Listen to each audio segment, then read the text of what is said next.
એસએમસીના વડા ગગનદીપ ગંભીર કે જેઓ છેલ્લા કેટલાક દિવસોથી ભાવનગરમાં ધામા નાખીને બેઠા છે। આરોપીઓથી લઈ અધિકારીઓ સુધીની પૂછપરછ છે તે ત્યારે કરાઈ રહી છે। આનો માસ્ટરમાઇન્ડ કોણ છે, કયા પોલીસ અધિકારીઓ સાથે બુટલેગરના તાર જોડાયેલા છે, કયા પોલીસ સ્ટેશનની અંદર બુટલેગરો હપ્તો પહોંચાડતા હતા, કયા પોલીસ સ્ટેશનના નેજા હેઠળ ભાવનગરની અંદર આ બેફામ રીતના દારૂ વેચાતો હતો। ભાવનગરના जो સાહેબો હતા એમને તપાસવામાં આવ્યા છે। અમે એટલા માટે કામ કરતા હતા કે આ લોકોને અમે છેક ગાંધીનગર સુધી નહીં બોલાવવું પડે ઇન્ક્વાયરીના કામે। તો આ પછી જો પણ અમારું આગળનું કાર્યવાહી થશે અમે ઇન્ક્વાયરી માટે કરવાના છીએ। ભાવનગરની અંદર નકલી દારૂ કાંડમાં તપાસનો દોર યથાવત છે। તેની વચ્ચે એસએમસીના વડા ગગનદીપ ગંભીર કે જેઓ છેલ્લા કેટલાક દિવસોથી ભાવનગરમાં ધામા નાખીને બેઠા છે।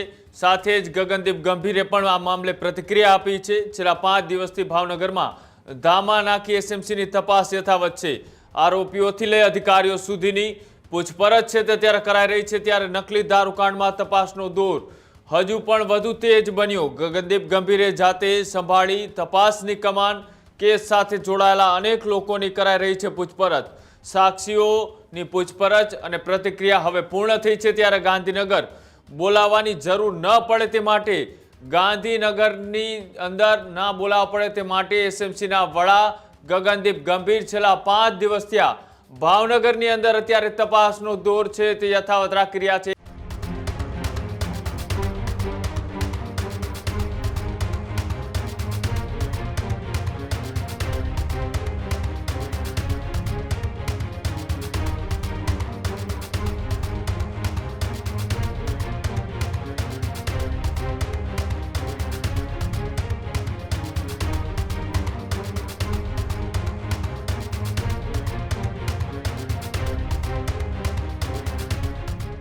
એક બાદ એક અધિકારીઓ સાથે તેઓ પૂછપરછ કરી રહ્યા છે અને એસએમસી વડાએ ભાવનગર પહોંચી અલગ અલગ લોકોની પૂછપરછ કરી છે।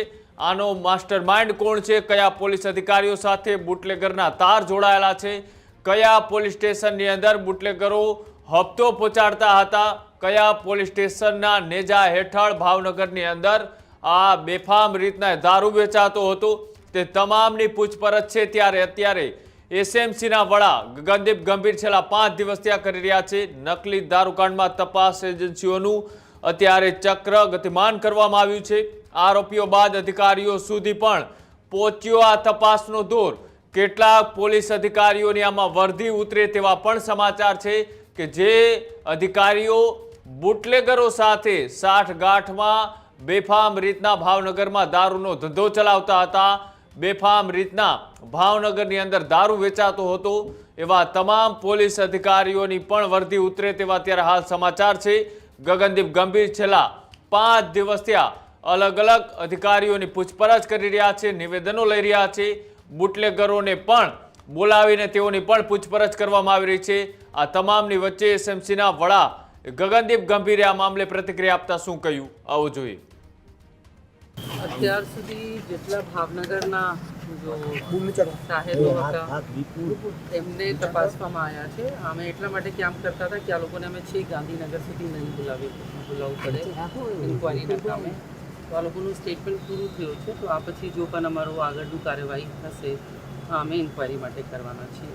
અત્યાર સુધી જેટલા ભાવનગરના જો સાહેબો હતા એમને તપાસવામાં આવ્યા છે। અમે એટલા માટે કામ કરતા હતા કે આ લોકોને અમે છેક ગાંધીનગર સુધી નહીં બોલાવવું પડે ઇન્ક્વાયરીના કામે। તો આ લોકોનું સ્ટેટમેન્ટ પૂરું થયું છે। તો આ પછી જો પણ અમારું આગળનું કાર્યવાહી થશે અમે ઇન્ક્વાયરી માટે કરવાના છીએ। ખેડૂત ભાઈઓ છે ખેતરમાં ડ્રોન ઉડાવતા હોય છે ત્યારે આપણે એક પ્રશ્ન સતાવતો હોય છે કે જે આપણે અત્યાર સુધી જીપીએસ ટેકનોલોજી વાળા ડ્રોન વાપર્યા છે, જેથી કરીને મોબાઈલ ટાવર છે અથવા તો હાઈ ટેન્શન લાઈન પસાર થતી હોય, કોઈ વૃક્ષો હોય, ત્યારે જે જીપીએસ ટેકનોલોજી વાળા ડ્રોન છે એમાં ટકરાય અને ટ્રેસ થાય છે। પણ એગ્રીવન લાવ્યું છે જીએનએસએસ ટેકનોલોજી ડ્રોન, જેથી કરીને એ ડ્રોન છે એ કોઈ જગ્યાએ ટકરાય નહીં, પોતાની રીતે જ ડિસિઝન લે છે અને મૂવ થઈ જાય છે, જેથી કરીને જીએનએસએસ ટેકનોલોજી ડ્રોન છે એ વાપરવાનો આગ્રહ રાખો। અત્યારે જ ન્યૂઝરૂમ ગુજરાતની યુટ્યુબ ચેનલને સબસ્ક્રાઇબ કરો અને ઇન્સ્ટાગ્રામ અને ફેસબુક પર ફોલો કરો। અપડેટ રહો, સત્યની સાથે રહો।